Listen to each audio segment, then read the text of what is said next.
कहानी की शुरुआत होती है साल 2017 में, जब 47 कैदियों को फिलीपींस से वापस साउथ कोरिया लाया जा रहा था। जैसे ही ये कैदी एयरपोर्ट में दाखिल होने वाले थे, भीड़ में से एक आदमी अचानक चिल्लाता हुआ आगे बढ़ा और उनमें से एक के पास पहुंचने की कोशिश करने लगा। इससे पहले कि पुलिस कुछ समझ पाती, उस आदमी ने अपने बैग में छिपा हुआ बम ब्लास्ट कर दिया। धमाका इतना बड़ा था कि 7 पुलिस वालों की मौके पर ही मौत हो गई और 30 से भी ज्यादा पैसेंजर घायल हो गए। लेकिन हैरानी की बात यह थी कि उन कैदियों को एक खरोच तक नहीं आई। आज उस खौफनाक हादसे को पूरे 5 साल बीत चुके हैं और अब एक बार फिर उन्हीं अपराधियों को साउथ कोरिया लाने की तैयारी की जा रही है। लेकिन इस बार पिछली गलती को दोहराने से बचने के लिए उन्हें प्लेन से नहीं बल्कि एक कार्गो शिप के जरिए ट्रांसपोर्ट किया जा रहा है। ये अपराधी इतने खतरनाक हैं कि उन्हें पोर्ट तक लाने के लिए स्पेशल कमांडो यूनिट तैनात की गई। बुलेट प्रूफ गाड़ियों का इस्तेमाल हुआ और पूरे टर्मिनल को आम लोगों से खाली कराना पड़ा। उनकी हर हरकत पर ड्रोन और सैटेलाइट के जरिए नजर रखी जा रही थी, क्योंकि जरा सी भी चूक ठीक वैसा ही खौफनाक हादसा दोहरा सकती है जैसा 5 साल पहले हुआ था। चेकिंग के दौरान ऑफिसर ली सियोक वू एक टैटू वाले क्रिमिनल को बहुत मारता है। दरअसल इन दोनों के बीच बहुत पहले से दुश्मनी चल रही थी और सियोक जब भी गुस्से में होता, अपना गुस्सा इसी कैदी पर निकालता था। पार्क जोंग भी कोई मामूली अपराधी नहीं था। इस आदमी ने मल्टीपल मर्डर और एक लड़की के साथ रेप किया था, जिसकी सजा उसे कोरिया में मिलेगी। हम यहाँ एक और कैदी को देखते हैं जो दिखने में बहुत स्वीट और भोला भाला सा लग रहा होगा, पर आप मानेंगे नहीं कि असल में यही इन सब में सबसे खतरनाक आदमी है। इसी दौरान एक डॉक्टर अपनी नर्स के साथ पोर्ट पर पहुंचता है, जो इन्हीं कैदियों के साथ कोरिया जाएगा।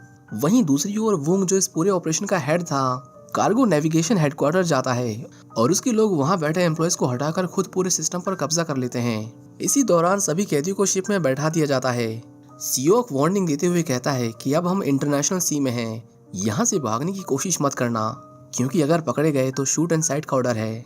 जहाँ एक तरफ सभी ऑफिसर अपनी अपनी पोजीशन संभाल लेते हैं, वहीं दूसरी तरफ हम देखते हैं कि वही डॉक्टर चुपके से कुछ सिरिंज अपने बैग में भर रहा है। इसके बाद वो चुपचाप बेसमेंट की ओर बढ़ने लगता है। रास्ते में उसकी मुलाकात कुछ ऑफिसर से होती है, लेकिन किसी को उस पर जरा भी शक नहीं होता। डॉक्टर आगे बढ़ता रहा और एक सीक्रेट मैप की मदद से शिप के उस हिस्से तक पहुंच जाता है, जिसके बारे में खुद क्रू मेंबर्स को भी जानकारी नहीं थी। अंदर कुछ गार्ड्स या कहें कि कुछ गुंडे एक लाश को मॉनिटर कर रहे थे। जैसे ही कैमरा उसकी बॉडी पर फोकस करता है, हम देखते हैं कि उसकी आंखों को सील कर दिया गया है और मुंह पर ऑक्सीजन मास्क लगा हुआ है, जिससे साफ अंदाजा लगाया जा सकता है कि वो मरा नहीं है, बल्कि उसे इसी हालत में जिंदा रखा गया है। डॉक्टर ने जब उसका मुंह खोला तो अंदर कीड़े पड़े हुए थे, जो देखकर उसे घिन आ गई। उन गुंडों ने कहा, डॉक्टर तू बहुत बकबक करता है, अपना काम करो और निकल। डॉक्टर वही करता है जो उसे कहा गया था। वो उस लाश को बेहोशी का इंजेक्शन देता है।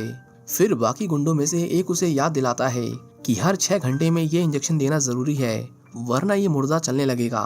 वहीं दूसरी ओर उन सभी कैदियों को खाना दिया जा रहा था। जैसे ही उन्हें खाने के डब्बे मिले, ज्यादातर कैदी उन पर टूट पड़े, लेकिन पार्क जोंग शांत बैठा रहा, जैसे किसी मौके का इंतजार कर रहा हो। तभी हम देखते हैं कि उसके मुंह के अंदर एक छोटा सा मेटल का टुकड़ा छुपा हुआ है, जिसे उसने ना जाने कब से वहां छुपा रखा था। कुछ देर बाद जब पुलिस वाले थोड़ी देर के लिए अपनी जगह से हटे, तो पार्क ने मौका देकर उस मेटल के टुकड़े को बाहर निकाला और धीरे धीरे उसे अपनी हथकड़ियां खोलने लगा। पास बैठा एक और कैदी उसे करते हुए देख लेता है, जिससे उसमें भी उम्मीद जागी कि वो यहाँ से भाग सकते हैं। इसी बीच हम शिप पर कुछ लोगों को देखते हैं, जिन्हें किचन में काम करने के लिए रखा गया था। उनमें से एक आदमी कैदियों के लॉक को तोड़ देता है और फिर वो अपने साथियों के साथ एक रूम में जाता है, जहाँ ढेर सारे वेपन्स रखे हुए थे। जो भी हथियार उनके हाथ लगा, उन्होंने उठाया और चुपचाप आगे बढ़ने लगे। लेकिन जैसे ही वो गैलरी से गुजर रहे थे, उनमें से एक का सूटकेस गलती से एक मेटल पाइप से टकरा गया, जिससे तेज आवाज हुई और पास में तैनात पुलिस वाले अलर्ट हो गए। उनके लीडर ने तुरंत झूठ बोलकर हालात को संभालने की कोशिश की, लेकिन तभी एक पुलिस वाले की नजर उनके हाथ में छिपी हुई बंदूक पर पड़ी। इससे पहले कि वो कुछ समझ पाते, उन्होंने अचानक हमला कर दिया और उन सभी पुलिस वालों को बेरहमी से मार डाला। सारे सबूत मिटाने के लिए उन्होंने पुलिस वालों की लाशों को फ्रीजर में छुपा दिया और फिर आगे बढ़ गए। इसके बाद वो सीधे कॉकपिट में पहुंचे और वहां मौजूद सभी क्रू मेंबर्स को मार डाला। अब सिर्फ 2 लोग जिंदा बचे थे जो शिप को चला सकते थे। इन लोगों ने शिप का सारा कम्युनिकेशन काट दिया, टेलीफोन लाइनों को तोड़ा गया, सभी डिवाइसेस को डिस्ट्रॉय कर दिया गया ताकि किसी भी कंट्री से कांटेक्ट ना हो सके। एक आदमी शिप के ऊपर चढ़ा और मेन लाइन काट दी, जिससे कोरिया में उस शिप की लाइव लोकेशन पूरी तरह से बंद हो गई। वहीं शिप के अंदर ऑफिसर हैना ने देखा कि उसके वॉकी टॉकी में सिग्नल नहीं आ रहा था। उसने अपनी टीम से कांटेक्ट करने की कई कोशिशें की, लेकिन जब किसी तरफ से जवाब नहीं आया तो वो खुद ऊपर जाकर पता लगाने की कोशिश करने लगी कि आखिर चल क्या रहा है। दूसरी तरफ पार्क जोंग के साथ मौजूद एक और कैदी हथकड़ी खोलने में लगा हुआ था, लेकिन उसी दौरान गलती से उसका हाथ एक मेटल पाइप से टकरा गया, जिससे आवाज हो गई आवाज सुनकर एक पुलिस वाला वहां आया। उसने जब देखा कि कैदी ने लॉक तोड़ दिया है तो वो तुरंत एक्टिव हो गया, लेकिन तभी पार्क ने पीछे से उस पर हमला कर दिया। उसने उसे बुरी तरह पीटा और फिर उसका सर फोड़कर उसकी जान ले ली। पार्क के बाकी साथी भी ऑफिसरों को मारते काटते हुए सेल तक पहुंचते हैं और इस बीच उन्होंने इतना खून खराबा किया था जिसकी कोई हद नहीं थी। और अभी ये तो बस शुरुआत थी। आगे आगे देखिए, इस फिल्म में इतना खून खराबा है कि आप भी सोचने पर मजबूर हो जाएंगे कि भला कोई ऐसी फिल्म बना कैसे सकता है। पार्क जोंग अपने लोगों को सभी को मारने के ऑर्डर्स देता है। इसके बाद उसने उस ऑफिसर के दिल में चाकू घोंपकर उसे तड़प तड़प कर मरते हुए देखा, लेकिन वो यहीं नहीं रुका। फिर उसने अपनी पैंट उतारी और उसकी लाश पर पेशाब किया ताकि उसके दिल को सुकून मिले। इसी बीच ऑफिसर हैना सियोक को ढूंढते हुए डेक पर आती है। जैसे ही उसने डॉक्टर को ऊपर आते देखा, उसने तुरंत पूछा कि वो नीचे क्या करने गया था। डॉक्टर थोड़ा घबरा गया और मन ही मन कोई जवाब सोचने लगा, लेकिन तभी सियोक वहां पहुंच जाता है, जिससे डॉक्टर बच गया। उसी समय ऑफिसर ने देखा कि एक आदमी शिप के ऊपर चढ़ रहा था और उसके हाथ में कुल्हाड़ी थी। वो समझ गए कि कुछ तो गड़बड़ है, इसलिए वो फटाफट कैबिन की ओर भागे। पार्क जोंग के साथी सभी कैदियों को आजाद कर देते हैं, लेकिन अब वहाँ सिर्फ पार्क ही चलने वाली थी। तभी उनमें से एक कैदी ज्यादा चालाक बनने की कोशिश करता है। वो कहता है कि वो पुलिस वाली लड़कियां कहाँ हैं, मुझे उनके साथ मजे करने हैं। लेकिन इतना सुनते ही पार्क ने उसे गोली मार दी और कहा वो मेरी है। थोड़ी देर बाद वो उस मासूम से दिखने वाले लड़के को भी आजाद कर देते हैं। उसका नाम ली था।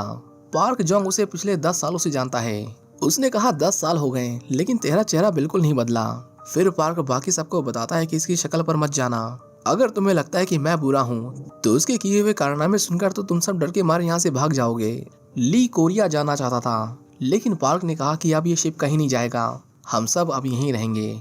इन सब बातों से बेखबर सियोक जब अपने साथियों के साथ कॉकपिट तक पहुंचा तो उसने देखा कि वहाँ पूरे क्रू की लाशें पड़ी थीं। इससे पहले कि वो कुछ समझ पाते, कॉकपिट में छुपे लोगों ने उन पर गोलियों की बौछार कर दी। इस हमले में कुछ लोग मारे गए, लेकिन सियोक, हैना और कुछ दूसरे ऑफिसर किसी तरह बच गए। फिर एक हमलावर ने क्रू मेंबर के सर पर बंदूक रख दी और उन्हें ब्लैकमेल करने लगा। उसकी चाल काम कर ही रही थी कि तभी हैना ने बड़ी होशियारी से उसे डिसआर्म कर दिया और मौका मिलते ही सियोक ने उसे गोली मार दी।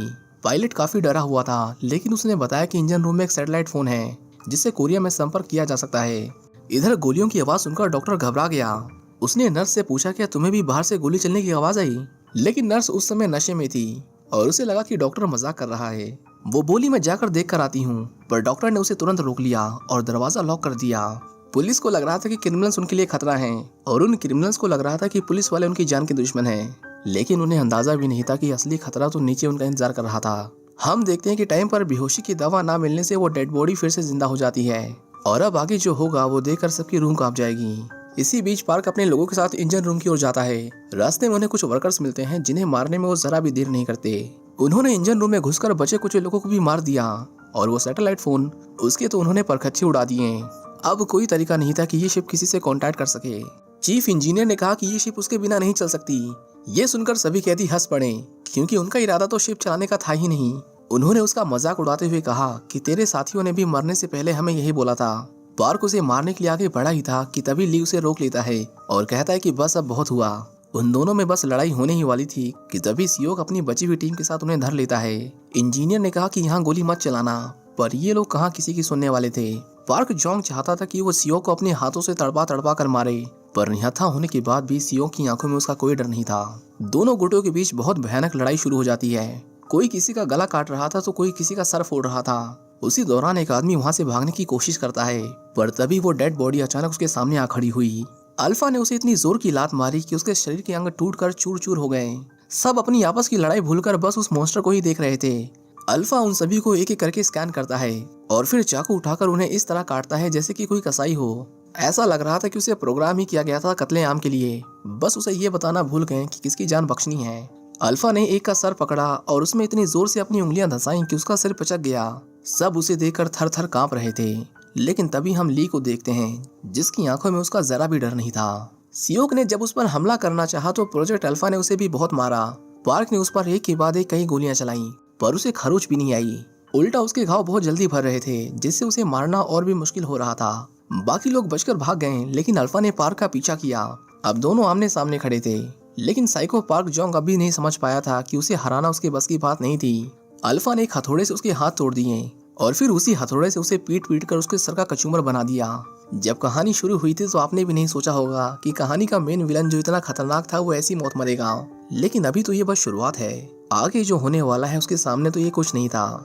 शिप को चलाने वाला कोई नहीं था, इसलिए जल्दी वहाँ वार्निंग के सायरन बजने लगते हैं। इससे पहले सियो कुछ समझ पाता, अल्फा ने उसे पकड़ लिया।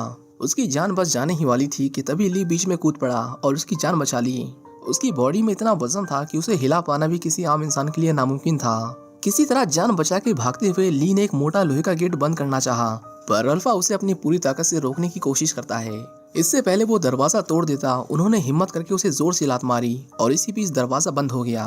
वहीं वोंग एक सैटेलाइट की मदद से उस शिप को ट्रैक कर लेता है।